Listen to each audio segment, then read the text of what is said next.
Good morning, welcome to వార్తలు వాస్తవాలు. నా పేరు రాజేష్. పత్రికల్లో వచ్చిన వార్తలతో పాటు దాంట్లో ఉన్న వాస్తవాలతో కూడిన విశ్లేషణలు అందించే కార్యక్రమం వార్తలు వాస్తవాల్లో ఇవాళ దినపత్రికల్లో వచ్చినటువంటి వార్తలు ప్రధానంగా చూద్దాం. ముందుగా మనం నమస్తే తెలంగాణ చూస్తున్నాం. నమస్తే తెలంగాణలో తెలంగాణ జనతా గ్యారేజ్, ఇక్కడ బాధితులకు భరోసా రక్షణ ఇవ్వబడును.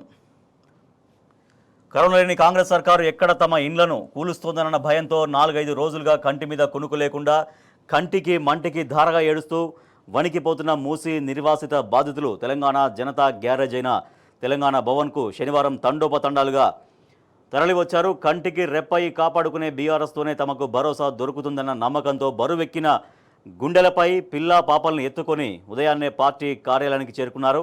మాజీ మంత్రులు హరీష్ రావు, సబితా ఇంద్రారెడ్డి ఎదుట తమ గోడు వెళ్లబోసుకుంటూ కన్నీళ్లు పెట్టుకున్నారు. వారి దుఃఖాన్ని చూసి చెలించిపోయిన హరీష్, సబిత సైతం కంటతడి పెట్టుకున్నారు. బాధితుల ఆక్రందన ఆశాంతం విని భరోసా ఇచ్చారు. ఆందోళన చెందవద్దని, బీఆర్ఎస్ అండగా ఉంటుందని, న్యాయం జరిగేదాకా పోరాటం చేస్తామని, బాధితులపై పైసా భారం పడకుండా న్యాయ సాయం అందిస్తామని హామీ ఇచ్చారు. సో నిన్న తెలంగాణ భవన్ నిజంగా ఒక జనతా గ్యారేజ్ని తలపించిందని చెప్పొచ్చు. ఎందుకంటే మూసి బాధితులందరూ కూడా వాళ్ళ ఇళ్లకి వచ్చి మార్క్ చేసిపోయారు. రాత్రికి రాత్రే వచ్చి ఆ ఇళ్లకు మార్క్ చేసిపోయారు, ఈ ఇండ్లు కూల్చేస్తామని. ఎప్పటి నుంచో అక్కడ నివాసం ఉంటున్నారు వాళ్ళంతా కూడా. వాళ్ళు ఎక్కడ ఆక్రమణలు చేసుకోలేదు. పూర్తిగా ప్రభుత్వాల పర్మిషన్లు, అధికారుల పర్మిషన్లు ఉన్న తర్వాతనే బ్యాంకు లోన్లకు వెళ్ళి బ్యాంకు లోన్లు తీసుకొని మరి అక్కడ ఇల్లు కట్టుకున్నారు, ఇల్లు కొనుక్కున్నారు. అటువంటి వాటికి మూసి సుందరీకరణ పేరుతో రాత్రికి రాత్రే వచ్చి రెడ్ మార్క్ చేసిపోతే ఇప్పటికిప్పుడు మా బతుకులు ఏం కావాలి, ఉన్న పలంగా మమ్మల్ని రోడ్డున పడేస్తే మా జీవితాలు ఏం కావాలి అంటూ కూడా వాళ్ళు కంటికి దారగా అందరూ హృదయ విదారకంగా నిన్న రోధిస్తూ తెలంగాణ భవన్కు చేరుకున్నారు. సో వాళ్లకు మాజీ మంత్రులు హరీష్ రావు అండ్ సబితా ఇంద్రారెడ్డి ఒక భరోసా కల్పించారు. ఎటువంటి ఆందోళన అక్కర్లేదు, ఈ ప్రభుత్వానికి అడ్డుగా మేము నిలబడతాం, బుల్డోజర్ రాకంటే ముందే మేమే అక్కడికి వచ్చి మీకు ఒక ధైర్యాన్ని, భరోసాని కల్పిస్తాం, మీ ఇళ్లను కాపాడే బాధ్యత బీఆర్ఎస్ తీసుకుంటుంది, న్యాయ పోరాటం ఒక్క రూపాయి కూడా మీ దగ్గర నుంచి తీసుకోకుండా మీకు న్యాయ పోరాటం చేస్తుంది, హెల్ప్ఫుల్గా ఉంటుందని ఒక భరోసా కల్పించింది తెలంగాణ భవన్. సో మనం చూస్తున్నాం ఇక్కడ ఫోటోగ్రాఫ్స్ మనం చూడొచ్చు, ఎంత హృదయ విదారకంగా వాళ్ళు రోధిస్తున్నారు. వాళ్ళంతా చెప్తున్నారు, మేము ఒక మంచి కుటుంబాల నుంచి వచ్చినాం, మంచి ఉన్నతమైన కుటుంబాల నుంచి వచ్చినాం మేము. అటువంటి మాకు ఈ పరిస్థితి వస్తుంది, ఇంటి గురించి మేము ఏడవాల్సినటువంటి పరిస్థితి వస్తుందని ఎన్నడూ కూడా అనుకోలేదు అంటూ వాళ్ళు ఒక పైసా కూడబెట్టుకొని మేము ఇంత కష్టపడితే ఇవాళ మా జీవితం మొత్తం ఒక్కసారిగా శూన్యమైనట్టుగా మాకు అనిపిస్తుంది అంటూ చాలా బాధ వ్యక్తం చేస్తున్నారు. సో మనం చూడొచ్చు ఇక్కడ ఎంత హృదయ విదారకంగా వాళ్ళు తమ గోడు వెళ్ళబోసుకుంటున్నారు. శనివారం తెలంగాణ భవన్లో బీఆర్ఎస్ నేతలు హరీష్, సబితల్ని కలిసి తమ గోడు వెళ్ళబోసుకొని కన్నీటి పర్యంతమవుతున్నటువంటి బాధితులు వాళ్ళ ఫోటోగ్రాఫ్స్ చూస్తుంటే మనకు చాలా బాధ కూడా మనకు అనిపిస్తుంది. మూసీలో పారేవి నీళ్లు కాదు, పేదల రక్తం. హైడ్రోజన్ బాంబులా ఉంది, అందరినీ నిద్రకు దూరం చేస్తోంది. బాధితులకు బీఆర్ఎస్ రక్షణ ఉంటుంది, మా తలుపులు ఎప్పుడు తెరిచే ఉంటాయని బీఆర్ఎస్ పక్షాన మాజీ మంత్రి హరీష్ రావు వాళ్ళకు నమ్మకం కల్పించారు. బరువెక్కిన గుండెలతో బీఆర్ఎస్ ఆఫీస్కు మూసి హైడ్రా కూల్చివేతల బాధితులను చేరుకున్నారు. పిల్లలతో సహా ఆ కుటుంబాలన్నీ కూడా తరలి వచ్చాయి. గోడు వెళ్ళబోసుకుంటూ మహిళలు కన్నీళ్లు పెట్టారు. చలించిపోయిన హరీష్ అండ్ సబిత వాళ్ళు కూడా కంటతడి పెట్టుకున్నారు. న్యాయం చేస్తామని హామీ ఇచ్చారు. బుల్డోజర్ పాలనపైన రాహుల్ గాంధీ ఏం చెప్తారు? ఎందుకంటే రాహుల్ గాంధీ ఇప్పుడు ఎక్కడ ఆయన పర్యటించినా, ఎక్కడ తిరిగినా కూడా బుల్డోజర్ రాజును ఆయన వ్యతిరేకిస్తూ వస్తుంటారు. సో బుల్డోజర్ రాజు గురించి ప్రశ్నిస్తూ ఉంటారు. కానీ అదే కాంగ్రెస్ ప్రభుత్వం ఇక్కడ తెలంగాణలో అధికారంలో ఉంది, ఇక్కడ కూడా బుల్డోజర్ రాజ్యం నడుస్తోంది. మరి ఇక్కడ రాహుల్ గాంధీ ఎందుకు మౌనంగా ఉంటున్నారు? ముందుగా ఇక్కడ బుల్డోజర్ రాజ్యాన్ని ఆపి మిగిలిన రాష్ట్రాల్లో, దేశంలో మిగిలిన పరిస్థితుల్లోని బుల్డోజర్ రాజ్యం గురించి మాట్లాడాలి అనేది మాజీ మంత్రి హరీష్ రావు సూచిస్తున్నారు. మూసి సుందరీకరణ పేరుతో అందులో గోదావరి నీళ్లు పారిస్తామని అంటున్నారు. కానీ అందులో పారేది పేద మధ్యతరగతి ప్రజల రక్తం మాత్రమేనని హరీష్ రావు ఆక్షేపించారు. హైడ్రా అనేది ఒక హైడ్రోజన్ బాంబులా మారింది, ఎవరిని కంటి నిండా కనీసం నిద్ర కూడా పోనివ్వట్లేదు అంటూ ఆయన ఆవేదన వ్యక్తం చేసినటువంటి వార్త మనం చూస్తున్నాం. సో ఇదే వార్త ఇంకా లోపల పేజీలో కూడా మనం చూడొచ్చు. సో అందరూ ఒక హైడ్రా అంటే చాలు ఇవాళ వణికిపోతున్నటువంటి పరిస్థితి. మనం ఇక్కడ డీటెయిల్డ్గా మనం ఫోటోగ్రాఫ్స్ కూడా చూడొచ్చు. తెలంగాణ భవన్కు వచ్చిన మూసి బాధితుల గోడు వింటున్న హరీష్ రావు, సబితా ఇంద్రారెడ్డి వాళ్ళందరూ కూడా ఇక బీఆర్ఎస్ పార్టీ అండగా ఉంటుంది, మా ఇళ్లను కాపాడాలి, మమ్మల్ని రక్షించాలి, మా పిల్లల్ని, మమ్మల్ని, మా బతుకుల్ని కాపాడాలంటూ వాళ్ళు గోడు వెళ్ళబోసుకుంటున్నారు పరిస్థితి. తెలంగాణ భవన్లో తన కొడుకును ఒళ్ళో కూర్చోబెట్టుకొని దీనంగా ఉన్నటువంటి మహిళా ఫోటోగ్రాఫ్స్ చూస్తున్నాం. మాజీ మంత్రి మహమ్మద్ అలీకి తమ గోడు వెళ్ళబోసుకుంటున్న బాధిత ముస్లిం మహిళలు. ఇక్కడ కార్టూన్ కూడా మనం చూడొచ్చు. లోకం పోకడ పేరుతో నమస్తే తెలంగాణలో వచ్చే కార్టూన్. సామాన్యుడికో నీతి, కాంగ్రెస్ నేతకో రీతి, అక్రమ నిర్మాణాల కూల్చివేతల్లో వివక్ష. ఆ ఒక్క ఇల్లు ఎందుకు కూల్చలేదంటావయ్యా, అది కాంగ్రెస్ నేతలది లేవయ్యా అనేది ఇక్కడ వాళ్ళిద్దరు మాట్లాడుకుంటున్నట్టుగా. అంటే చుట్టూ అన్ని ఇళ్ళన్నీ కూలిపోయినాయి, అక్కడ ఒక ఇల్లు మాత్రమే కనిపిస్తుంది. సో ఆ ఇల్లు ఎందుకు కూల్చలేదంటే అది కాంగ్రెస్ నేతలది కావచ్చు అంటూ ఒక కార్టూన్ కూడా మనం చూస్తున్నాం. సో ఇది కార్టూన్ నిజానికి ఫన్ జనరేట్ చేయాలి, కానీ అంటే ఫన్ జనరేట్ చేయడం ఒకటే కాదు, కార్టూన్ అనేది నిజంగా వాస్తవ పరిస్థితులకు అద్దం పట్టేదే కార్టూన్. సో ఇవాళ ఇటువంటి వాస్తవ పరిస్థితి హైదరాబాద్లో హైడ్రా బాధితులు ఫేస్ చేస్తున్నటువంటి పరిస్థితి మనకు కనిపిస్తోంది. మూసీలో పారేవి నీళ్లు కాదు, ప్రజల రక్తం. పర్మిషన్ ఎందుకు ఇచ్చారు? మా నాన్నది చిన్న కండక్టర్ ఉద్యోగం, మామయ్య రైల్వేలో చిన్న ఉద్యోగి, పైసా కూడబెట్టుకుని కార్పొరేషన్ నుంచి అన్ని అనుమతులు తీసుకుని ఇల్లు కట్టుకున్నాం, బ్యాంకు కూడా లోన్ మంజూరు చేసింది. ఇప్పుడు మూసీ బ్యూటిఫికేషన్ పేరిట రాత్రికి రాత్రే కూల్చేస్తామంటే ఎట్లా? మా బతుకులు ఏమైపోతాయి? గండిపేట వాసి శిరీష అక్కడ మూసీ ఎఫెక్ట్ దాంట్లో వాళ్ళ ఇల్లు కూడా మార్క్ చేశారు. సో ఆమె కన్నీటి పర్యంతమవుతూ మాట్లాడుతున్నారు. గుండె తరుక్కుపోతోంది. చిన్నప్పటి నుంచి హైదరాబాద్లో ఉంటున్నా, ప్రభుత్వం పర్మిషన్ ఇవ్వడంతో ఇక్కడ ఇల్లు కట్టుకున్నాం, అన్ని పేపర్లు కరెక్ట్గా ఉన్నాయనే బ్యాంకు లోన్ ఇచ్చింది, కానీ ప్రభుత్వం మమ్మల్ని ఆక్రమణదారులు అంటూ ట్యాగ్ లైన్ వేస్తోంది. సో అది నిజంగా అన్నిటికంటే బాధాకరమైన విషయం.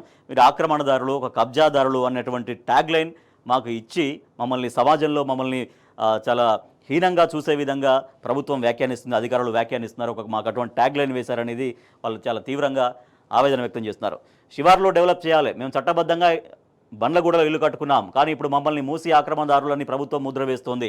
నిజంగా ప్రభుత్వం పర్యాటకంగా అభివృద్ధి చేయాలంటే నగర శివారు ప్రాంతంలో డెవలప్ చేయాలి. వికారాబాద్ దగ్గర కృష్ణానది వద్ద బ్యూటిఫికేషన్ చేపట్టాలి.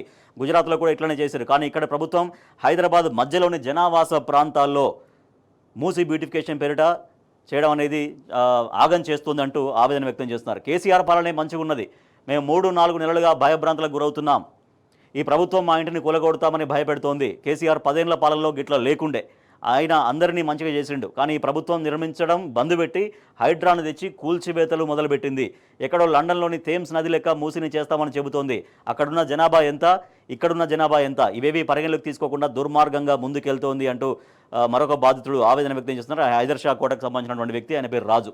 రక్షించాల్సిన వారే భక్షిస్తున్నారు. మా అమ్మ నాన్న అష్టకష్టాలు పడి ఇక్కడ ఇల్లు కట్టుకున్నారు, ఇప్పుడు ముఖ్యమంత్రి రేవంత్ రెడ్డి హైడ్రాన్ తెచ్చి ప్రజలను ఆగం చేస్తున్నాడు, రాత్రికి రాత్రి ఇల్లు కూల్చేస్తున్నాడు అంటూ సన్ సిటీకి సంబంధించినటువంటి ఒక బాధితురాలు తేజస్వి అప్పు చేసి ఇల్లు కట్టుకున్నామంటే ఒక పెద్ద ఆవిడ సరస్వతి గండిపేట 27 ఏళ్ళుగా ఇక్కడే ఉంటున్నాం, పైసా జమ చేసి ఇల్లు కట్టుకున్నాం, ఇప్పుడు వచ్చి రాత్రికి రాత్రి ఇల్లు కూలగొడతామంటే మా పరిస్థితి ఏం కావాలి అనేది వాళ్ళు ఆవేదన వ్యక్తం చేస్తున్నారు.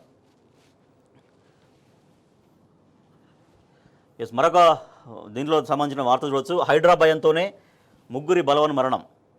ఇల్లు కూలుస్తారనే బుచ్చమ్మ ఆత్మహత్య చేసుకుంది. పేదల్ని పొట్టన పెట్టుకుంటున్న కాంగ్రెస్ ముందే ప్రత్యామ్నాయం చూపాలి. మాజీ మంత్రి సిద్దిపేట ఎమ్మెల్యే హరీష్ గాంధీ దవాఖాన వద్ద బుచ్చమ్మకు నివాళులు అర్పించారు. సో ఇట్లా హైడ్రా ఏకంగా ప్రాణాలు తీస్తుంది, ఇళ్లను కూల్చడం కాదు, చాలామంది భయంతో ప్రాణాలు తీసుకుంటున్నటువంటి పరిస్థితి. ఆల్రెడీ ఇప్పటికే దాదాపుగా ఒక 3 ఆత్మహత్య చేసుకున్నట్టుగా కూడా తెలుస్తోంది. సో ఈ ఆత్మహత్యలకు ఎవరు బాధ్యులు, ఎవరు? ముమ్మాటికి ఇవి ప్రభుత్వ హత్యలే అనేది బీఆర్ఎస్ పార్టీ చెబుతోంది. హైడ్రా బూచి కాదు భరోసా అంటూ రంగనాథ్ సమర్థించుకుంటున్నారు. అక్రమ నిర్మాణాలని కూలగొడుతున్నాం, జీహెచ్ఎంసీ హెచ్ఎండి అనుమతి ఉన్న ప్రజలు నివసిస్తున్న ఇళ్లను కూల్చడం లేదు. మరి రంగనాథ్ చాలా క్లియర్గా చెప్తున్నారు, మేము కూల్చడం లేదు, నివాస ప్రాంతాలు పర్మిషన్స్ ఉన్నవని. మరి నిన్న ఇప్పుడు మూసి బాధితులందరూ తెలంగాణ భవన్కు ఎందుకు వచ్చారు? వాళ్ళ గోడ ఎందుకు వెళ్ళబోసుకున్నారు? సో వాళ్ళు పైసా పోగు చేసుకుని అన్ని పర్మిషన్స్ తీసుకున్న తర్వాత బ్యాంకు లోన్లు ఇస్తాయి, బ్యాంకు లోన్లు ఇచ్చిన తర్వాత మాత్రం ఇల్లు కట్టుకుంటారు. బట్ రంగనాథ్ గారు చెప్తున్నటువంటి మాటకి క్షేత్రస్థాయిలో జరుగుతున్నటువంటి దానికి ఏ మాత్రం సంబంధం లేదు అనేది చాలా క్లియర్గా మనకు అర్థమవుతుంది. ఎప్పటికైనా కూల్చివేత తప్పదు, తరలించేందుకు డెడ్ లైన్ లేదు. జీహెచ్ఎంసీ హెచ్ఎండిఏ పర్మిషన్లు వ్యాలిడ్. 2 నెలల్లో మూసి పనులు. మున్సిపల్ శాఖ ముఖ్య కార్యదర్శి దానకిషోర్. సో అధికారులు ఈ రకంగా చెప్తున్నారు, కానీ చెప్పడం మాత్రమే ఈ విధంగా ఉన్నాయి. బట్ కూల్చివేతలు మాత్రం యథావిధిగా కొనసాగుతున్నాయి. సో ఎందుకు పర్మిషన్స్ ఉన్న వాటి జోలికి మేము పోము, జనావాసాల జోలికి మేము పోము అంటుంటే, మరి నిన్న వచ్చిన జనం అంతా ఎక్కడున్నారు? వాళ్ళు కూడా ఇళ్లలో ఉండేవాళ్ళే కదా, వాళ్ళు కూడా జనావాసాల్లో ఉండేవాళ్ళే కదా. సో చెప్తున్నటువంటి మాటలకు ఒక రకంగా చెప్తున్నారు, కింద జరిగే యాక్షన్ మాత్రం మరొక రకంగా ఉంటుంది. సో వాళ్ళు ఎంతో కష్టపడి జీవితంలో ఒకసారి ఇల్లు కట్టుకోవడం అనేది దాదాపుగా ఒకేసారి ఉంటుంది, కొనుక్కోవడం కూడా ఒకేసారి ఉంటుంది. సో ఎవరైనా ఎక్కువగా కలిగి ఉన్న వాళ్ళు సరే ఇంకో చోట ఇల్లు కొనుక్కోవచ్చు, కట్టుకోవచ్చు. కానీ చాలా వరకు కేవలం జీవితంలో ఒకే ఒక్కసారి మాత్రమే ఇల్లు కట్టుకుంటారు, ఇల్లు కొనుక్కుంటారు. అటువంటి ఇళ్లను చాలా వాళ్ళు ఎంతో ఒక ఆత్మగౌరవంగా ఫీల్ అవుతారు. ఆ ఇంటి చుట్టూ ఎన్నో అనుబంధాలు ఉంటాయి, ఎంతో సెంటిమెంట్స్ ఉంటాయి, ఎన్నో బాంధవ్యాలు ఉంటాయి ఆ ఏరియాతోటి, ఆ ఇల్లుతోటి. సో ఉన్న పలంగా రాత్రికి రాత్రి మార్కింగ్ చేసి ఆ ఇళ్లను కుప్పగూలిస్తే మా బతుకులు ఏం కావాలి అంటూ కూడా వాళ్ళందరూ కూడా తమ గోడు వెళ్ళబోసుకుంటున్నారు.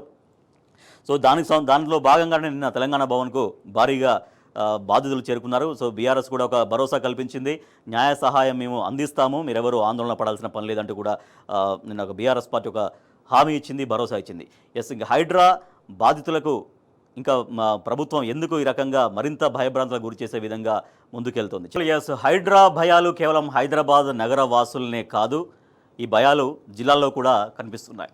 సో అదే తరహా హైడ్రా తరహా వ్యవస్థ ఒకటి జిల్లాల్లో వస్తే అక్కడ ఉన్నటువంటి ఎవరైతే అక్కడ చెరువుల సమీపంలో ఎప్పటి నుంచో ఇల్లు కట్టుకున్న వాళ్ళు ఉన్నారో వాళ్ళు కూడా వాళ్ళ భయభ్రాంతులకు గురి కావాల్సినటువంటి పరిస్థితి. సో ఇప్పటికే చాలా చోట్ల జిల్లాల్లో కూడా కూల్చివేతల భయం మనకు కొనసాగుతోంది.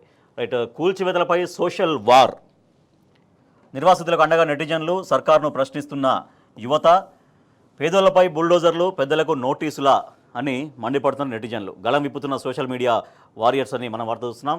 మరొక వార్త కూడా మనం చూడొచ్చు. ఇక్కడ కేంద్ర మంత్రి బండి సంజయ్ స్టేట్మెంట్. హైడ్రాతో కాంగ్రెస్కు తలనొప్పి, కేంద్ర హోంశాఖ సహాయ మంత్రి బండి సంజయ్. సో కాంగ్రెస్కు తలనొప్పి అని చెప్తున్నారు తప్పించి నిజంగా మరి హైడ్రా కూల్చివేతలు ఆపాలి, ప్రజలు ఇప్పటికే భయభ్రాంతులకు గురవుతున్నారు, కొంతమంది ఆత్మహత్య చేసుకుంటున్నారు, ఇటువంటి హైడ్రా కూల్చివేతలు ఆపాలి అనేది బీజేపీ ఎక్కడ గట్టిగా డిమాండ్ చేసినటువంటి పరిస్థితి ఏ మాత్రం ఎక్కడ కనిపించట్లేదు. హైడ్రా పేరుతో సర్కారు విధ్వంసం, ప్రభుత్వ తీరుతో ప్రజలకు నిద్రలేని రాత్రులు గడపాల్సినటువంటి ఒక దుస్థితి వచ్చింది అంటూ మాజీ మంత్రి ఎమ్మెల్యే జగదీష్ రెడ్డి ఫైర్ అవుతున్నారు. కాల్మొక్తం సారు, మా ఇల్లు కూల్చొద్దు, చెన్నూరు ఎమ్మెల్యే గడ్డం వివేక్ కాళ్ళు మొక్కిన దళిత మహిళలు, కాళ్ళ మీద పడాలని ప్రోత్సహించిన అగ్రవర్ణ నాయకుడు రేవంత్ అన్నకే నోటీసులు ఇచ్చారని చీదరించుకున్న వివేక్. 70 ఏళ్ళుగా ఇక్కడే ఉంటున్నాం, ఇప్పుడొచ్చి చెరువులో మా ఇండ్లు ఉన్నాయంటున్నారు, గవిటిని కూల్చుతామని నోటీసులు ఇచ్చారు, బాంచన్ కాల్మొక్తం, మాకు న్యాయం చేయండి అంటూ మంచిర్యాల జిల్లా భీమారం మండలం సుంకరిపల్లి గ్రామస్తులు చెన్నూరు ఎమ్మెల్యే గడ్డం వివేక్ కాళ్లపైన పడ్డారు. సో అదే జిల్లాలో కూడా ఇటువంటి పరిస్థితి, ఇటువంటి భయాందోళనలే సర్వత్రా వ్యక్తమవుతున్నాయి. సీఎంను తిట్టిన వారిపై కేసు, తమ ఇళ్లను కూల్చేస్తారోమన్న ఆందోళనలో పలువురు సీఎం రేవంత్ను దుర్భాషలాడినందుకు పోలీసులు కేసు నమోదు చేశారు. ఈ ఘటన ఆదిలాబాద్ జిల్లా కేంద్రంలో చోటు చేసుకుంది. అంటే ముఖ్యమంత్రి రేవంత్ రెడ్డి వ్యవహరిస్తున్న తీరు పట్ల, హైడ్రా వ్యవహరిస్తున్న తీరు పట్ల సహజంగానే చాలా దారుణంగా ఒక దాన్ని ఏమంటారంటే ఒక ధర్మాగ్రహం వ్యక్తం చేస్తున్నారు. సో శాపనార్థాలు పెడుతున్నారు. అంటే మేము ఎప్పటి నుంచో కొన్ని ఏళ్ళుగా ఇక్కడ నివాసం ఉంటే ఇప్పుడిప్పుడు వచ్చి రాత్రికి వచ్చి మా ఇండ్లు కూల్చేస్తే మా బతుకులు ఏం కావాలని సహజంగా అది అనుభవించే వాళ్ళకి మాత్రమే తెలుస్తుంది, చూసే వాళ్ళకంటే ఎక్కువ ఎవరైతే ఆ బాధ అనుభవిస్తారో వాళ్ళకే తెలుస్తుంది. సో ఆ బాధలో నుంచే ఒక ధర్మాగ్రహం అనేది వ్యక్తమవుతుంది.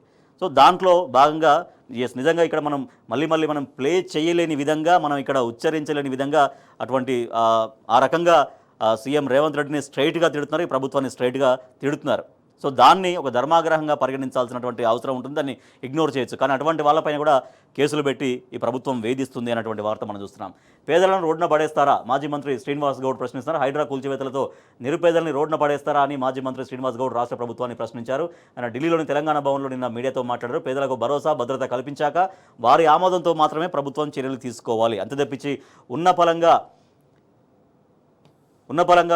అక్కడి నుంచి ఖాళీ చేస్తే వాళ్ళు ఎక్కడికి పోవాలి, వాళ్ళ బతుకులు ఏం కావాలంటే కూడా ఆవేదన వ్యక్తం చేస్తున్నారు. ఎమ్మెల్యేల పనితీరు సరిగ్గా లేదు, పీసీసీ అధ్యక్షుడు మహేష్ కుమార్ గౌడ్. కొంతమంది కాంగ్రెస్ ఎమ్మెల్యేల పనితీరుపై పీసీసీ అధ్యక్షుడు మహేష్ కుమార్ గౌడ్ అసంతృప్తి వ్యక్తం చేసినట్టు తెలిసింది. పనితీరు మార్చుకోవాలంటూ కూడా ఆయన సూచించినట్టుగా తెలుస్తోంది. రైట్, ఇక మరొక వార్త చూద్దాం మనం. మెయిన్ వార్త ఇంకొకటి నమస్తే తెలంగాణలో మనకు కనిపిస్తుంది. సో అదేంటంటే పొంగులేటి శ్రీనివాసరెడ్డి సంబంధించి ఆ నివాసానికి సంబంధించి, ఆయన ఆస్తులకు సంబంధించి దానిపైన ఒక రైడింగ్స్ జరుగుతున్నాయి. ఎస్, 870 కోట్ల ఆర్థిక అక్రమాలు అని చాలా పెద్ద వార్త మనం చూడొచ్చు. రెండో రోజు కొనసాగిన తనిఖీలు, రహస్యంగా 2 చోట్ల ఈడీ సోదాలు, భారీగానే దొరికిన నోట్ల కట్టలు, డబ్బు ఎక్కడిది, ఎవరికి పంపుతున్నారంటూ విచారణ, రాఘవ ప్రైడ్లో తరలింపులపైన ఈడీ ఆరా, నేడు ఈడీ నుంచి అధికారిక ప్రకటన రాబోతున్నట్టుగా ఈ వార్త మనం చూస్తున్నాం. మంత్రి పొంగులేటి శ్రీనివాసరెడ్డి ఇండ్లు ఆఫీసుల్లో జరిపిన సోదాల్లో భారీగా నగదును గుర్తించినట్టు విశ్వసనీయ వర్గాలు తెలిపాయి.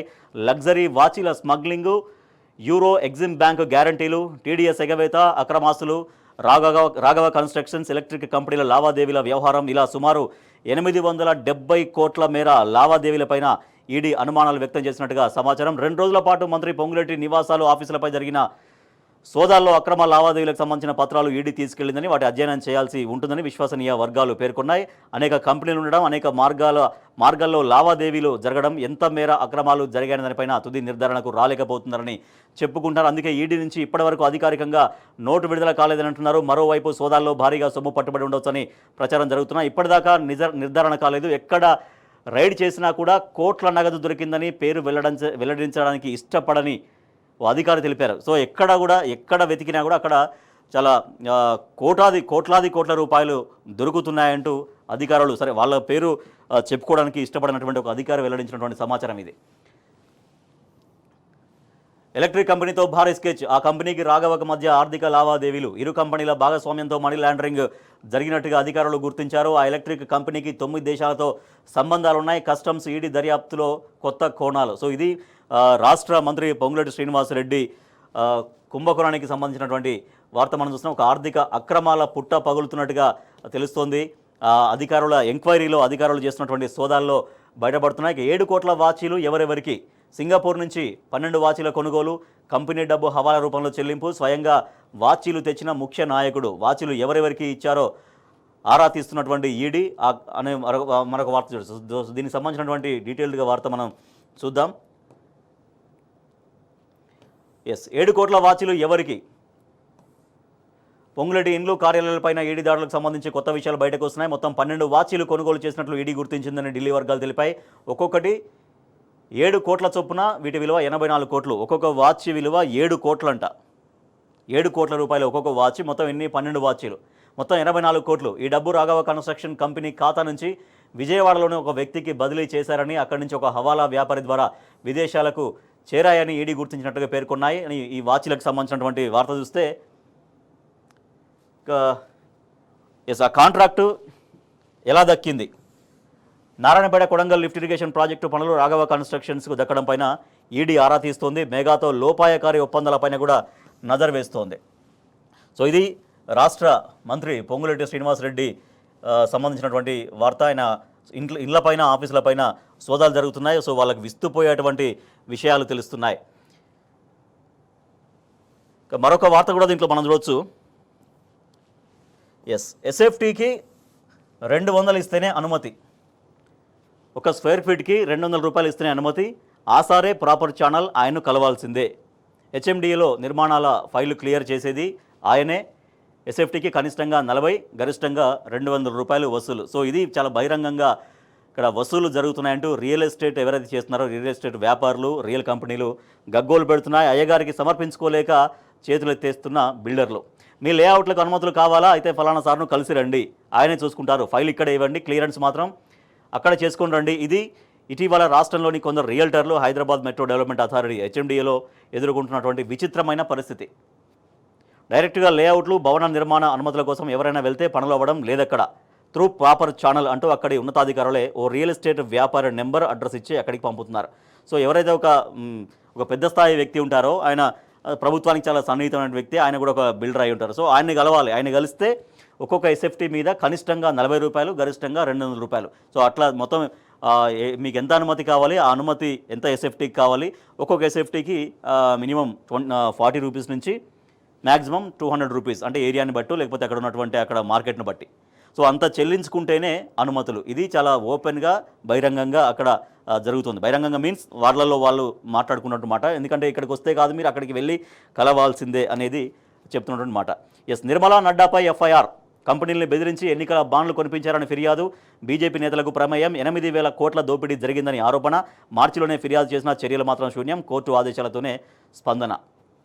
సో ఇది మరొక వార్త మనం చూస్తున్నాం. అయితే మనం ముందంతా హైడ్రా గురించి మాట్లాడాం. హైడ్రాకు సంబంధించినటువంటి ఒక చిన్న మరొక వార్త ఉంది. అదేంటంటే, జర జాగ్రత్త రేవంత్, ఆర్కే కొత్త పలుకు పేరుతోటి రేవంత్ రెడ్డి ప్రభుత్వాన్ని అలర్ట్ చేస్తున్నట్టుగా మనకు కనిపిస్తుంది. జర జాగ్రత్త రేవంత్. ప్రభుత్వాధినేతగా రేవంత్ రెడ్డి ఆచితూచి నిర్ణయాలు తీసుకోవడం అలవర్చుకోవాలి. చెరువులు జలాశయాల పరిరక్షణ అవసరమే. అంత మాత్రాన ఈ విషయంలో దూకుడు తగదు. ఆక్రమణల పేరిట వేలాది ఇండ్లు కూల్చడం ప్రజల్లో వ్యతిరేకతకు దారితీస్తుంది. హైడ్రా చర్యల వల్ల ఏ పాపం తెలియని వాళ్ళు నిరాశ్రయులు అవుతున్నారు. అతిథి గృహాలని లేదంటే ఫామ్ హౌజుల్ని అతిక్రమించి నిర్మిస్తే కూల్చినా పర్వాలేదు, కానీ అన్ని అనుమతులతో పేదలు మధ్యతరగతి వారు నిర్మించుకున్న వాటిని, దశాబ్దాల క్రితం నిర్మించుకున్న వాటిని తొలగించడం అనుకోవడం మంచిది కాదు అంటూ కాంగ్రెస్ ప్రభుత్వాన్ని అలర్ట్ చేస్తున్నారు. రేవంత్ తక్షణమే అంశంపై దృష్టి కేంద్రీకరించాలి. కూల్చివేతలకు తాత్కాలికంగా విరామం ప్రకటించాలి. మొత్తం పరిస్థితిని సమీక్షించాలి. కూల్చివేతలపై ప్రజల్లో వ్యతిరేకత బలపడక ముందే ప్రభుత్వం మేల్కోవాలి. అంటే వ్యతిరేకత బలపడుతోంది అనేది ఇక్కడ ఆంధ్రజ్యోతి కూడా అంగీకరించక తప్పని పరిస్థితి మనకు కనిపిస్తుంది. ఎస్, సో ఇవి పత్రికల్లో వచ్చినటువంటి ప్రధాన వార్తలు.